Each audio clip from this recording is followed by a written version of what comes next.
Hello, എല്ലാവർക്കും നമസ്കാരം. നിങ്ങൾ ഏവരും കാത്തിരിക്കുന്ന നയനയുടെയും ആദർശിന്റെയും ഇനി വരാനിരിക്കുന്ന അപ്കമിങ് വിശേഷങ്ങളുമായിട്ടാട്ടോ ഞാൻ എത്തിയിരിക്കുന്നത്. അപ്പൊ ആരെങ്കിലും നമ്മുടെ ചാനൽ ആദ്യമായിട്ട് കാണുകയാണെങ്കിൽ ഒന്ന് സബ്സ്ക്രൈബ് ചെയ്തു വെച്ചോളൂ കേട്ടോ. അതിനോടൊപ്പം മാക്സിമം എല്ലാവരും നമ്മുടെ വീഡിയോ ഇഷ്ടപ്പെടുകയാണെങ്കിൽ തീർച്ചയായിട്ടും ഒരു ലൈക്ക് അടിച്ചിട്ടേ പോകാവുള്ളേ. അപ്പൊ നമുക്ക് വിശേഷത്തിലേക്ക് കടക്കാം. ഇത് ഇന്നും നാളെയും വരുന്ന വിശേഷമല്ല, വരാനിരിക്കുന്ന അപ്കമിങ് വിശേഷമാണ്. ഇന്നും നാളെയും വരുന്ന വിശേഷം നമ്മൾ മെയിൻ ചാനലിലാണ് ഇടാറുള്ളത്. അപ്പൊ ഏതായാലും വിശേഷത്തിലേക്ക് കടക്കാം. അപ്പൊ ഇന്നലെ പറഞ്ഞ നമ്മുടെ വിശേഷം എന്ന് പറയുന്നത് ഡിസൈൻ ഒക്കെ അടിച്ചു മാറ്റി നമ്മുടെ നയനയെ തകർക്കാൻ നോക്കിയ അനാമികയ്ക്ക് 8ന്റെ പണി കിട്ടിയില്ലെങ്കിലും പവിത്രയ്ക്ക് നല്ല 8ന്റെ പണിയൊക്കെ തന്നെ കിട്ടി. ഏതായാലും പവിത്രയുടെ ജോലി തെറിച്ചു. പവിത്ര എന്ന് പറയുന്ന കുട്ടീനെ നിങ്ങൾക്ക് അറിയാമായിരിക്കാം. നമ്മുടെ മൂർത്തീസ് ജ്വല്ലറിയിൽ നയന വരുന്നതിന് മുമ്പ് ഡിസൈനർ, അതായത് ചീഫ് ഡിസൈനർ ആയിട്ട് ഇരുന്ന കുട്ടി തന്നെയാണ്. നയന വന്നു കഴിഞ്ഞപ്പോഴത്തേക്കും അവളുടെ ഓരോ സ്ഥാനം പതുക്കെ പതുക്കെ തെറിക്കാൻ തുടങ്ങി. നയനയ്ക്കാണ് അവിടെ എല്ലാവരും പ്രാധാന്യം നൽകുന്നത്. ഇവള് ചുമ്മാ ഹെൽപ്പിന് മാത്രമാണ് പിന്നെ നിൽക്കുന്നത്. ഇവളുടെ ഡിസൈൻ ഒന്നും ആരും മേടിക്കുന്നില്ല, ഇവളുടെ ഡിസൈൻ ആരും അംഗീകരിക്കുന്നില്ല എന്നൊക്കെയുള്ള ചെറിയ കുശുമ്പ് ആരുടെയും മനസ്സിൽ തോന്നുമല്ലോ. അത് തന്നെയാണ് പവിത്രയുടെ മനസ്സിൽ തോന്നിയതും. അതും കൊണ്ട് തന്നെ അഭിയുടെയും അനാമികയുടെയും കുറെ കുറുക്കുവഴി പ്രകാരമാണ് നമ്മുടെ പവിത്ര ഇതൊക്കെ ചെയ്തത്. ലാസ്റ്റ് പവിത്ര തന്നെ വെട്ടിലായി. പവിത്രയെ നമ്മുടെ മൂർത്തീസ് ജ്വല്ലറിയിൽ നിന്ന് ഒഴിവാക്കി. ഇപ്പൊ ആകെ ഒരു ഡിസൈനർ ആയിട്ടുള്ളത് നമ്മുടെ നയന മാത്രമാണ്. അപ്പൊ ആദ്യമൊക്കെ നമ്മുടെ ആദർശ നയനെ അവിശ്വസിച്ചിരുന്നു. കാരണം നയനെ അല്ലാതെ വേറെ ആരും ആ ഒരു മെയിൽ അയക്കില്ല എന്നറിയാം. നയന അത് പ്രസന്റ് ചെയ്ത മെയിൽ ആയതുകൊണ്ട് തന്നെ അതിനിടയിൽ കയറി ഇനി ആരും എന്തും ചെയ്യില്ല എന്നൊരു വിശ്വാസം ഉണ്ടായിരുന്നു. പക്ഷെ അവിടെയാണ് നമ്മുടെ ആദർശിനെ തെറ്റിയതും അത് നമ്മുടെ ദേവയാനി തെളിയിക്കുകയും ചെയ്തു. പക്ഷെ പവിത്ര ഇവരുടെ ആരുടെയും വിവരം വെളിയിൽ പറഞ്ഞിട്ടില്ല. അഭിയുടെയോ അതുപോലെ തന്നെ നമ്മുടെ അനാമികയുടെയോ വിവരം വെളിയിൽ പറഞ്ഞിട്ടില്ല. തനിക്കുള്ള കുശുമ്പും അസൂയയും കൊണ്ട് തന്നെയാണ് താൻ ഇത് ചെയ്തത് എന്ന് പറഞ്ഞു. എന്തുകൊണ്ട്? നമ്മുടെ അനാമികയും അഭിയും ഒക്കെ കുറച്ച് പൈസ ഓഫർ ചെയ്തിരുന്നു. അപ്പം അതുകൊണ്ട് തന്നെ ആ പൈസയ്ക്ക് വേണ്ടിയാണ് ഇങ്ങനെയൊക്കെ ചെയ്തത്. അപ്പൊ പറഞ്ഞായിരുന്നു, ആദ്യമേ തന്നെ പറഞ്ഞായിരുന്നു, ഇത് പിടിക്കപ്പെട്ട് കഴിഞ്ഞാൽ ഒരിക്കലും പവിത്ര നീ ഇത് വെളിയിൽ പറയരുത്, എങ്കിൽ നിനക്ക് ഞങ്ങൾ ഇത്രയും ഓഫർ തരാം എന്ന് പറഞ്ഞിരുന്നു. അപ്പൊ അതുകൊണ്ട് തന്നെയാണ് പവിത്ര ഇവരുടെ കാര്യങ്ങളൊന്നും വെളിയിൽ പറയാത്തത്.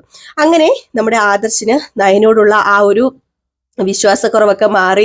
അങ്ങനെ നയനയോട് സോറി പറയുകയാണ്. എന്നോട് ക്ഷമിക്കണം, ഞാൻ ഓർത്തത് നീയാണ് ചെയ്തത് എന്ന്, നിനക്ക് ചെറിയ അബദ്ധം പറ്റിയതായിരിക്കുമെന്നാണ് ഞാൻ ഓർത്തത് എന്ന് പറഞ്ഞപ്പോൾ സാരമില്ല ആദർശേട്ടാ, ആർക്കാണെങ്കിലും അങ്ങനെയല്ലേ തോന്നത്തുള്ളൂ. ഏതായാലും അമ്മ വന്നത് നന്നായി ഓഫീസിൽ, അതുകൊണ്ടാണല്ലോ ഇപ്പൊ സത്യം എല്ലാവരും അറിഞ്ഞത്. പവിത്രയെ ഞാനും ഒരുപാട് വിശ്വസിച്ചിട്ടാണ് പാസ്വേഡ് ഒന്നും ഞാൻ മാറ്റാതിരുന്നത്. പഴയ പാസ്വേഡ് തന്നെ ഞാൻ യൂസ് ചെയ്തുകൊണ്ടിരുന്നത്. ഏതായാലും ഇനി ഞാൻ പാസ്വേഡ് ഒക്കെ മാറ്റാം ആദർശേട്ടാ എന്ന് പറയുകയാണ്. ഈ കോടികളുടെ നഷ്ടം വരുത്തിയ നയന തന്നെ കോടികളുടെ ലാഭം ഉടനെ തന്നെ ഉണ്ടാക്കി കൊടുക്കും കേട്ടോ. നയനയുടെ ഒരു ഡിസൈൻ പോയാൽ മതി അവിടെ കോടികളുടെ ലാഭം കിട്ടാനായിട്ട്. ഏതായാലും അങ്ങനെ ഇരിക്കെ മകനും മരുമകളും വരുമ്പോ ഭക്ഷണമൊക്കെ ഉണ്ടാക്കി റെഡിയാക്കി വെച്ച് നോക്കിയിരിക്കുകയാണല്ലോ ഇപ്പൊ നമ്മുടെ ദേവയാനിയുടെ പ്രധാന ഹോബി എന്ന് പറഞ്ഞു കഴിഞ്ഞാൽ. അങ്ങനെ നമ്മുടെ ദേവയാനി ഭക്ഷണമൊക്കെ ഉണ്ടാക്കാനായിട്ട് ഇന്നെന്നാ വെറൈറ്റി ആയിട്ട് എന്തെങ്കിലും ഉണ്ടാക്കാം എന്ന് പറഞ്ഞുകൊണ്ട് അങ്ങനെ കിച്ചണിൽ കയറി ഓരോ പലഹാരങ്ങളൊക്കെ വെറൈറ്റി ആയിട്ട് ഉണ്ടാക്കിക്കൊണ്ടിരിക്കുമ്പോഴത്തേക്കുമാണ് നമ്മുടെ അനാമിക വരുന്നത്. അപ്പൊ അനാമിക ഈ പലഹാരങ്ങളൊക്കെ കണ്ടപ്പോഴത്തേക്കും കഴിക്കണം എന്നൊരു ചെറിയ ആഗ്രഹമുണ്ട്. അപ്പൊ അനാമിക കയറി വന്നു. അനാമിക കയറി വന്നിട്ട് പലഹാരങ്ങളൊക്കെ ഇങ്ങനെ അടച്ചു വെച്ചിരിക്കുകയാണ് ഉണ്ടാക്കി. എന്നിട്ട് മരുമകളും മകനും വരുമ്പോ കൊടുക്കാന്ന് ഓർത്ത് ഉണ്ടാക്കി വെച്ചതാണല്ലോ. അപ്പം അനാമികയ്ക്ക് ആ ഒരു പലഹാരം വേണം. അപ്പൊ അനാമികയ്ക്ക് ചോദിക്കാൻ ഒരു മടി. ഇനിയിപ്പോ ചോദിച്ചു കഴിഞ്ഞിട്ടുണ്ടെങ്കിൽ തരുവോ ഇല്ലയോ ഒരു മടി. അപ്പൊ ഏതായാലും ഒരു കാര്യം ചെയ്യുന്ന പിന്നെ കട്ടെടുക്കാമെന്നൊക്കെ ഓർത്തെങ്കിലും അതിനൊന്നും സാധിക്കുന്നില്ല. നമ്മുടെ ദേവയാനി പലഹാരത്തിന്റെ അടുത്ത് നിന്ന് നീങ്ങുന്നു പോലും ഇല്ല. പലഹാരം ഉണ്ടാക്കിയിട്ട് അത് ഭദ്രമായിട്ട് ഒരു പാത്രത്തിൽ വെച്ച് അടച്ചു വെച്ചിരിക്കുകയാണ്. അപ്പോഴേക്കും നമ്മുടെ അനാമിക എന്നാ പിന്നെ പലഹാരം ചോദിക്കാന്നും പറഞ്ഞുകൊണ്ട് അടുത്തേക്ക് ചെന്നിട്ട് അമ്മ എന്നല്ല, സോറി, വല്യമ്മ എന്താണ് ഉണ്ടാക്കിയത്, വല്യമ്മ ഉണ്ടാക്കിയത് എന്താണെങ്കിലും ഞാനൊന്ന് നോക്കട്ടെ എന്നും പറഞ്ഞ് എടുക്കാൻ വേണ്ടി തുടങ്ങിയപ്പോഴത്തേക്കും അനാമികയുടെ കൈക്കിട്ടൊരു ഒറ്റ തല്ല് തല്ലിയിട്ട് പറഞ്ഞു, അതെ, വീട്ടിലിരിക്കുന്ന പെണ്ണുങ്ങളല്ല ആദ്യം ഈ ഭക്ഷണം കഴിക്കേണ്ടത്. ജോലിക്ക് പോയ ആണുങ്ങൾ ഒരുപാട് പേരുണ്ട് ഇവിടെ, ആദ്യം അവർക്കാണ് ഇത് കൊടുക്കാനുള്ളത്. അവര് കഴിച്ചിട്ട് ബാക്കി പിന്നെ നമുക്ക് കഴിക്കാം. അങ്ങനെയാണ് ഇവിടെ ഉള്ളവര് ചെയ്യാറുള്ളത്. അതുകൊണ്ട് എല്ലാവരും ഓഫീസിൽ നിന്ന് വരട്ടെ, എന്നിട്ട് മതി നമുക്ക് ഈ ഭക്ഷണം കഴിക്കേണ്ടതെന്ന് പറഞ്ഞു.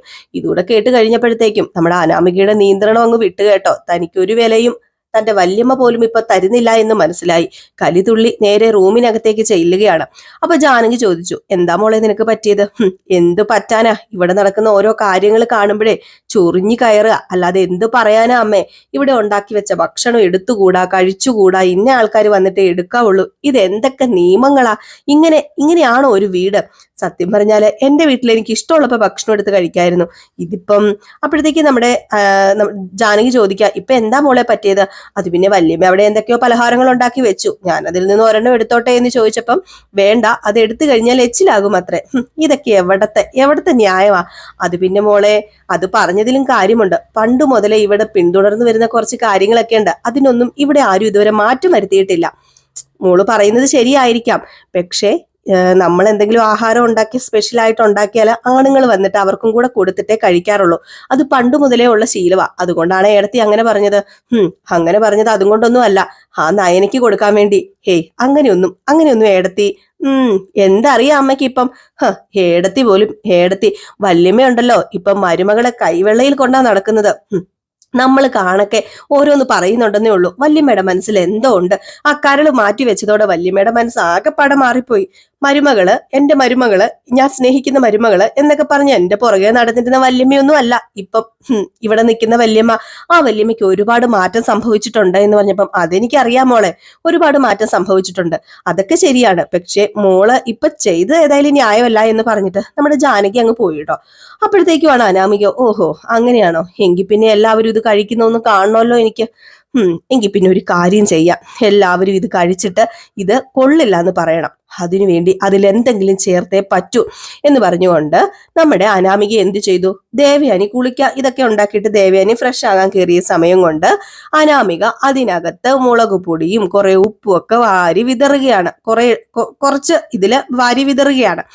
അങ്ങനെ മാറ്റി വെച്ചിരുന്ന, അതായത് ഒരു ബൗളിലിട്ട് അടച്ച് മാറ്റി വെച്ചിരുന്നാണ് അവർ വരുമ്പോൾ കൊടുക്കാൻ. അതിനകത്തെല്ലാം പൊടി വിതറി ബാക്കി അങ്ങാണ്ട് നമ്മുടെ ദേവയാനി എടുത്ത് മാറ്റി വെച്ചിട്ടുണ്ട്. അപ്പം ആ ഒരു കാസറോളിനകത്ത് ഇരിക്കുന്നതിനകത്തൊക്കെ മുളക് പൊടിയും ഉപ്പും ഒക്കെ വിതറിയിട്ട് വെച്ചു.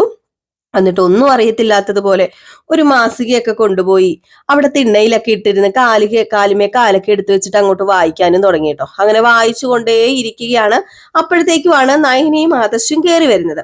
അങ്ങനെ നയനയും ആദർശും ജയനൊക്കെ കയറി വന്നു. ഓഫീസിൽ ജോലിയൊക്കെ കഴിഞ്ഞ് കയറി വന്ന ഉടനെ തന്നെ നമ്മുടെ ദേവയാനി, വന്നോ, എങ്കിൽ പിന്നെ ഫ്രഷ് ആയിട്ട് വാ, ഞാൻ നിങ്ങൾക്കായിട്ട് സ്പെഷ്യൽ ആയിട്ട് ഒരു സാധനം ഉണ്ടാക്കി വെച്ചിട്ടുണ്ടെന്ന് പറഞ്ഞു. അപ്പൊ ആദർശ് പറഞ്ഞു, എന്തിനാ അമ്മ ഇങ്ങനെ അടുക്കളയിൽ കയറി കിടന്ന് പാടുപെടുന്നത്? ഞാൻ പറഞ്ഞിട്ടില്ലേ ഞങ്ങൾക്ക് വരുമ്പം ഒന്നും ഉണ്ടാക്കണ്ട, സ്പെഷ്യൽ ആയിട്ടൊന്നും ഉണ്ടാക്കണ്ട എന്ന്. അതൊന്നും പറഞ്ഞാൽ ശരിയാവില്ല. നേരത്തെ ഇവള് നിനക്ക് എന്തെങ്കിലും ഉണ്ടാക്കി വെച്ച് പിറക്കി തരുന്നതല്ലായിരുന്നോ? ഇനിയിപ്പൊ ഞാനത് ചെയ്തില്ല എങ്കിൽ നീ എന്താ വിചാരിക്കുക? നിന്റെ ഭാര്യ ചെയ്തു തരും, എന്റെ അമ്മ ചെയ്തു തരില്ല എന്ന്. എന്നിട്ട് അവിടെയും എന്നെ താഴ്ത്തി കെട്ടാനല്ലേ? ഇവൾക്കാണെങ്കിൽ അത് വലിയ ഇഷ്ടമാ കേൾക്കാനും. അപ്പോഴേക്കും നയന പറയുന്നുണ്ട്, അമ്മ എന്താ അമ്മ ഇങ്ങനെയൊക്കെ പറയുന്നത്? ഒരിക്കലും അമ്മയെ താഴ്ത്തി കെട്ടുന്ന കേൾക്കാൻ എനിക്ക് ഇഷ്ടമല്ല. നീ വല്ല പതിവ്രതയെ ഒന്നും ചമയണ്ട, പോയി കുളിച്ചിട്ട് വാ എന്ന് പറഞ്ഞ് നമ്മുടെ നയനയും ആദർശിനെയും പറഞ്ഞു വിട്ടു. അങ്ങനെ നമ്മുടെ ആദർശ് നയനയോട് റൂമിൽ ചെന്നിട്ട് പറഞ്ഞു, നീ വിഷമിക്കൊന്നും വേണ്ട, അമ്മ അങ്ങനെയൊക്കെ സംസാരിക്കത്തുള്ളൂ, നിന്നോട് സ്നേഹമില്ലാഞ്ഞിട്ടൊന്നും അല്ല എന്ന് പറഞ്ഞപ്പോ, സാരമില്ല ആദർശേട്ടാ, ഏതായാലും അമ്മ ഉണ്ടാക്കി വെച്ചതല്ലേ, നമുക്ക് പോയി കഴിക്കാന്ന് പറയുകയാണ്.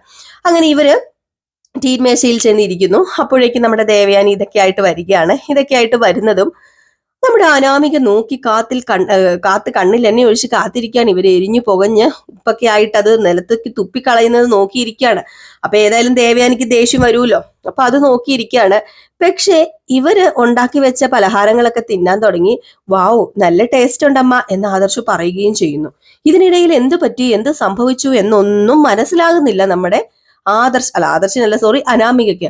അനാമികയാണെങ്കിൽ ഇപ്പം ഛർദ്ദിക്കും, അല്ലെങ്കിൽ ഇപ്പൊ എന്തെങ്കിലും ഫുഡ് പോയിസൺ ഉണ്ടാകും എന്നൊക്കെ പറഞ്ഞ് ഇങ്ങനെ മനസ്സിൽ ഓർത്തിട്ട് ഇരുന്നാണ്. എന്നിട്ട് ഇതൊന്നും സംഭവിക്കാതെ വന്നപ്പോഴത്തേക്കും ആകെപ്പാടെ പരിഭ്രമിച്ചു പോയി. അപ്പൊ എന്തോ തിരിമറി നടന്നിട്ടുണ്ട് എന്ന് മനസ്സിലാവുകയാണ്. എന്താണ് കാര്യം?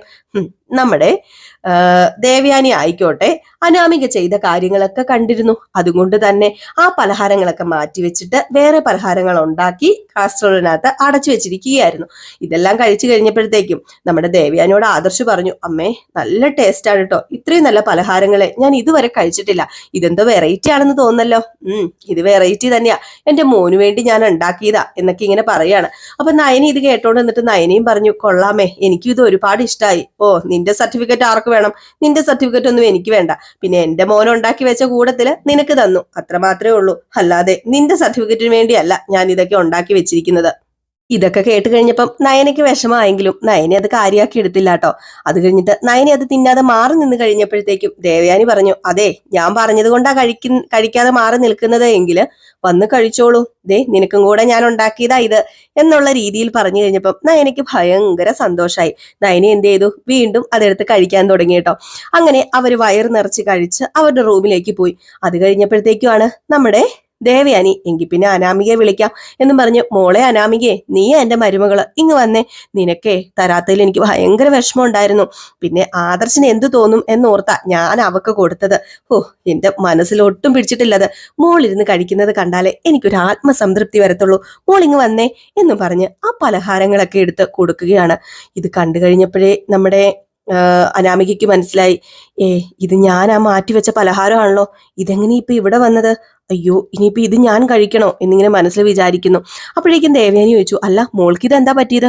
ദേ മോൾക്ക് പലഹാരം ഞാൻ എടുത്തു വെച്ചിരിക്കുന്നു. ഞാൻ എടുത്തു വെച്ച പലഹാരം മുഴുവൻ അവര് കഴിച്ചു. ഏതായാലും മാറ്റിവെച്ച പലഹാരത്തിൽ നിന്ന് ദേ ഇത് മോൾ എടുത്ത് കഴിക്കുക. ഇത് മോള് കഴിക്കുന്നത് കണ്ടാലേ ദേ ഈ വല്യമ്മയ്ക്ക് സന്തോഷമാകത്തുള്ളൂ. മോൾക്ക് തരാതെ മോളുടെ കയ്യിൽ ഒരു ചെറിയ അടിയൊക്കെ വെച്ച് തന്നില്ലേ, അത് മോളോടുള്ള സ്വാതന്ത്ര്യം കൊണ്ടാണ് കേട്ടോ. മോളെടുത്ത് കഴിക്കാൻ പറയുകയാണ്. അപ്പോഴത്തേക്കും നമ്മുടെ അനാമിക അതിൽ നിന്ന് ഒരെണ്ണം എടുത്ത് കഴിച്ചു. എരിഞ്ഞിട്ട് ഇറക്കാൻ പറ്റുന്നില്ല, ഉപ്പാണല്ലോ അതിൽ കൂടുതൽ. പക്ഷെ അതൊന്നും പറയാൻ പറ്റത്തില്ലാത്തൊരവസ്ഥ. അങ്ങനെ ഒരെണ്ണം എങ്ങനെയൊക്കെയോ കടിച്ചു പിടിച്ച് കഴിച്ചു. എന്നിട്ട് നമ്മുടെ അനാമിക പറഞ്ഞു, അതെ എനിക്ക് മതി വല്യമ്മേ, എനിക്കിനി വേണ്ട. അതെന്താ മോളെ മോൾ അങ്ങനെ പറയുന്നത്? അല്ല ഇത് നല്ല ടേസ്റ്റ് ആണെന്നാണല്ലോ ആദർശ് മോനും പിന്നെ ആ കേമി നയനിയും ഒക്കെ പറഞ്ഞത്. അപ്പൊ ഇതിന് ടേസ്റ്റ് ഇല്ലേ? അല്ല വല്യമ്മേ, ഇതിന് നല്ല ടേസ്റ്റ് ഒക്കെ ഉണ്ട്. എങ്കിൽ പിന്നെ ഒരെണ്ണം കൂടെ കഴിക്കേ എന്ന് പറഞ്ഞ് അടുത്തതും നമ്മുടെ അനാമികയെ കൊണ്ട് തന്നെ കഴിപ്പിക്കുകയാണ്. എന്നിട്ട് മനസ്സിൽ ദേവയാനി വിചാരിക്കുക, എടി കള്ളി, നീയ എന്റെ മോക്കിട്ട് പണി കൊടുക്കാൻ നോക്കിയല്ലേ? ആ പണി നിനക്ക് തന്നെ ഞാൻ തിരിച്ചു തന്നപ്പം എങ്ങനെ ഉണ്ടടി? ഇനി ഇങ്ങനെ ഓരോ പണി നീ തരുമ്പം നോക്കിയും കണ്ടും വേണം ചെയ്യാന്.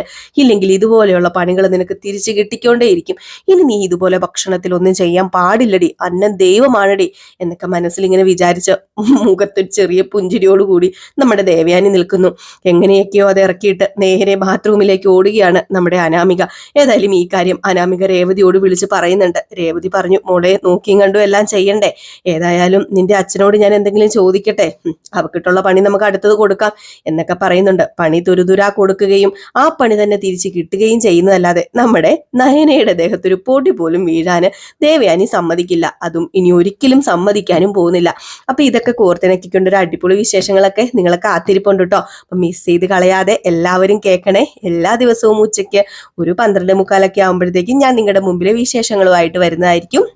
പിന്നെ പ്രത്യേകിച്ച് പറയാനുള്ളത്, ഇത് ഇന്നോ നാളെയോ വരുന്ന വിശേഷങ്ങളല്ല, ഇനി വരാനിരിക്കുന്ന വിശേഷങ്ങളാണ് കേട്ടോ. അപ്പൊ കുറെ പേര് നമ്മളോട് ചോദിച്ചിട്ടുണ്ടായിരുന്നു, വരാനിരിക്കുന്ന അപ്കമിങ് വിശേഷങ്ങൾ കുറച്ച് പേരൊക്കെ ചെയ്യുന്നുണ്ടല്ലോ ചിന്നു, എങ്കിൽ പിന്നെ ഞങ്ങൾക്ക് ഒന്ന് ചെയ്തു തരുമോ എന്നിങ്ങനെ ചോദിച്ചത് കൊണ്ടാണ് നമ്മൾ ഇങ്ങനെ ഒരു ചാനൽ തുടങ്ങിയത്.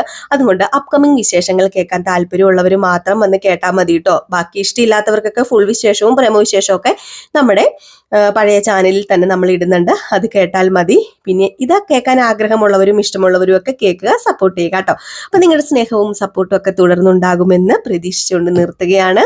പിന്നെ നമ്മൾ പുതിയൊരു ചാനലും കൂടെ തുടങ്ങിയിട്ടുണ്ട്. അപ്പൊ ആ ചാനലിന്റെ കാര്യം ഞാൻ നിങ്ങളോട് പറയാൻ മറന്നുപോയിട്ടോ. നമുക്ക് പുതിയ ചാനലിന്റെ പേര് എന്ന് പറയുന്നത് റിവ്യൂ സ്റ്റോറി ന്യൂ എന്നാണ് ആ ചാനലിന്റെ പേര്. അങ്ങനെ തന്നെയാണ്. ഇത് 2-3 ചാനലുള്ളത് കൊണ്ട് പേരാകെ കൺഫ്യൂഷൻ ആവുന്നു. എല്ലാത്തിനും നമുക്ക് ജിൽ ചിന്നു ഇടാൻ പറ്റില്ലല്ലോ എന്ന് ഓർത്താണ് റിയൽ സ്റ്റോറി എന്നൊക്കെ പറഞ്ഞിടുന്നത്. അത് റിയൽ സ്റ്റോറി ന്യൂ ആണെന്ന് തോന്നുന്നു കേട്ടോ. റിയൽ സ്റ്റോറി ന്യൂ എന്നാണ് ആ ചാനലിന്റെ പേര്. നമ്മൾ അതിൽ ഇടുന്നത് ഗൗതമിന്റെയും നന്ദയുടെയും പ്രമവിശേഷവും ഫുൾ വിശേഷവുമാണ്. അപ്പൊ അത് കേൾക്കാൻ താല്പര്യമുള്ളവര് എന്നോട് പറഞ്ഞാൽ മതി, ഞാൻ ലിങ്ക് തരാം കേട്ടോ. അപ്പൊ എല്ലാവർക്കും വീണ്ടും നല്ലൊരു ദിവസം ആശംസിച്ചുകൊണ്ട് നിർത്തുന്നു. Tata, bye bye.